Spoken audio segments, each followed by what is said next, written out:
Shalom Ouvracha, mes chers amis, je voudrais vous traduire une vidéo et sympathique parce que je l'ai trouvé très sympathique. Où est-ce qu'il est enterré? Et Aaron à Cohen. On a souvent l'habitude de penser et de croire que Aaron à Cohen, justement, eh bien, il est enterré en Chutz La'aretz, et c'est vrai. Mais on pense et on croit qu'il est enterré à ce qu'on appelle Jabel Aaron.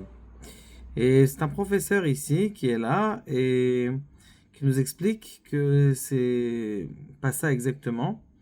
Il dit que je vous explique pas exactement tout ce qu'il a dit, mais je vais vous traduire ici exactement comment est-ce que les Béné Israël sont sortis d'Égypte. Et vous allez le voir sur la carte dans un instant. Les voilà. Je, vous- je vais vous traduire un petit peu simultanément.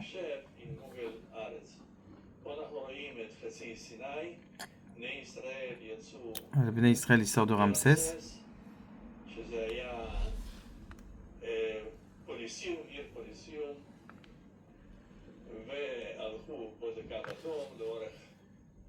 Voilà, ils descendent ici, c'est tout en fonction d'où est-ce qu'ils sont partis. Ils sont sortis d'Eretz Israël. Ils sont allés à Piachirot, là ils ont passé la mer. Après ils sont descendus Elim, Yamsouf.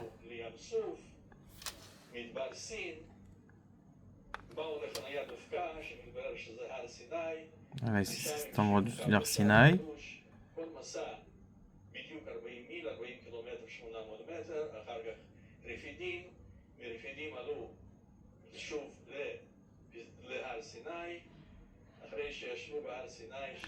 Donc une fois qu'ils sont restés au Har Sinaï pendant un an, ils sont allés à Rephidim et revenus encore une fois au Har Sinaï. Ils sont descendus. Et ils remontent toute la mer. Yamsouf, jusqu'à ce qu'ils arrivent à Eilat. Ils sont allés directement à Kadesh Barnea.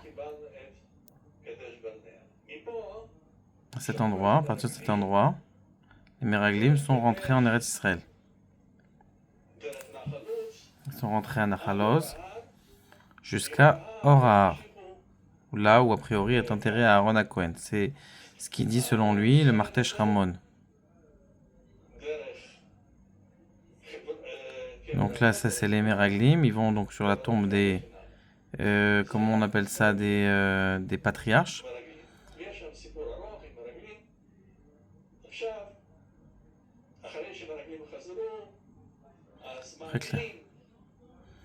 Après que les Meraglim ils sont revenus, ils ont voulu absolument quand même rentrer en Eretz Israël, même si Dieu il leur a dit qu'ils n'ont pas le droit de rentrer en Eretz Israël. Et ils sont passés de Kadesh Barnea à Kadesh. Ils ont voulu rentrer, ils se sont fait tuer et ils sont rentrés. Amalek il est sorti pour venir encore se battre avec eux. Amalek à Beïkalor il est sorti 2 fois jusqu'à ce qu'ils soient revenus au Sinaï.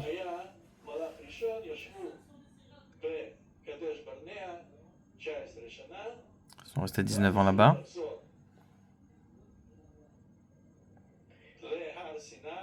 Ils sont arrivés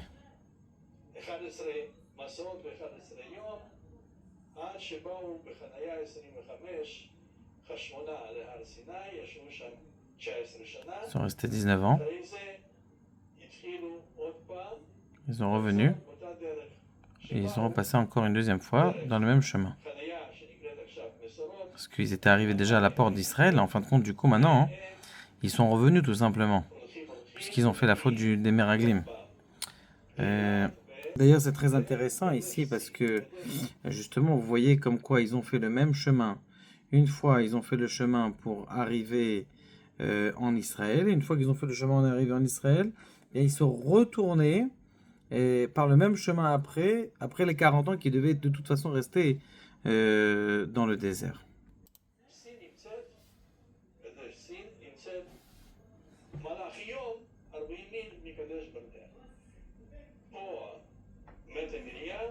Là, Myriam est morte. Ils sont arrivés 40 km.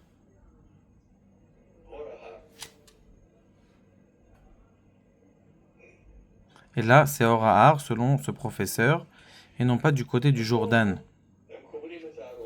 Là, ici, il enterre Aaron.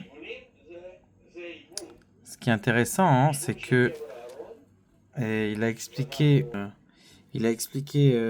dans la vidéo qu'il avait dit auparavant, donc ce professeur que je vous montrerai à la fin, eh bien, il a expliqué quelque chose d'extraordinaire, c'est que si on regarde sur Jabal Aaron, ça s'appelle Horar. Pourquoi est-ce que le mot Horar, il s'appelle Horar? Eh bien, c'est simple, c'est parce que c'est une montagne sur une montagne.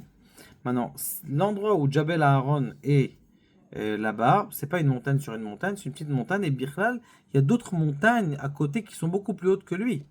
Alors que là, eh bien justement, c'est pas celui qui a été un petit peu dans la région des Lattes pour le Kvish Arava, par le Kvish donc de Mitzper Ramon, vous voyez qu'il y a des montagnes sur des autres montagnes. C'est-à-dire c'est des endroits qui sont là. Il est en train de vous le montrer tout simplement par comme le Lavian il le montre.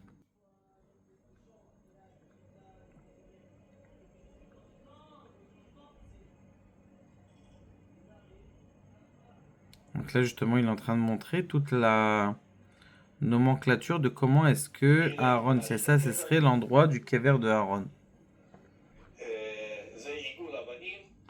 C'est un rond de pierre, 10 mètres à peu près. Là, ce serait donc la tombe de Aaron à Cohen, le frère de Moshe Rabbeinu.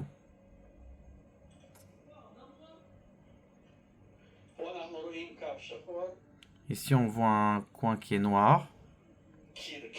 Là, ici, on voit un kirkei. Alors, c'est intéressant, ça, c'est un mur de pierre qui va du kever de Aaron. On dit que la yeshiva de Shem Ve'ever était ici. Et c'est ce qui est marqué dans la Torah que Behemet Eretz HaNegev. Tout ça, c'est donc là le trou de Ramon. Là, c'est le cave vert. Du Horahar jusqu'à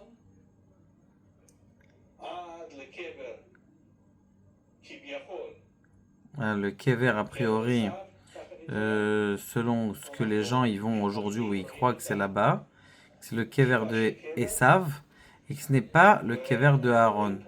Alors vous allez me dire, a priori, je comprends pas. J'ai entendu que Esav il a enterré avec les pères puisque il lui a coupé la tête, Hoshim Ben Dan. Eh bien, la réponse elle est comme ça, elle est que son corps, eh bien ils ont voulu la mettre à l'endroit où Aaron y dirait. Ça veut dire la tête, elle est oui enterrée à Maharat Marpella, mais le corps, ils l'ont mis dans un kever et ils ont appelé ça le kever de ce qu'il appelle Har Esav Behemet. C'est dans tout Moab. Maintenant, le problème, c'est que si vous regardez que l'altitude du kever Esav, elle est de 1292 mètres.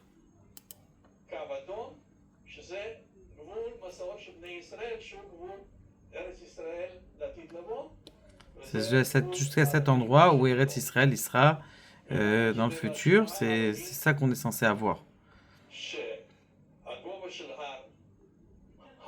La hauteur du kever, du faux kever, a priori, selon lui, d'Aaron à Cohen est 2200, alors que l'autre à côté, là, c'est 2624.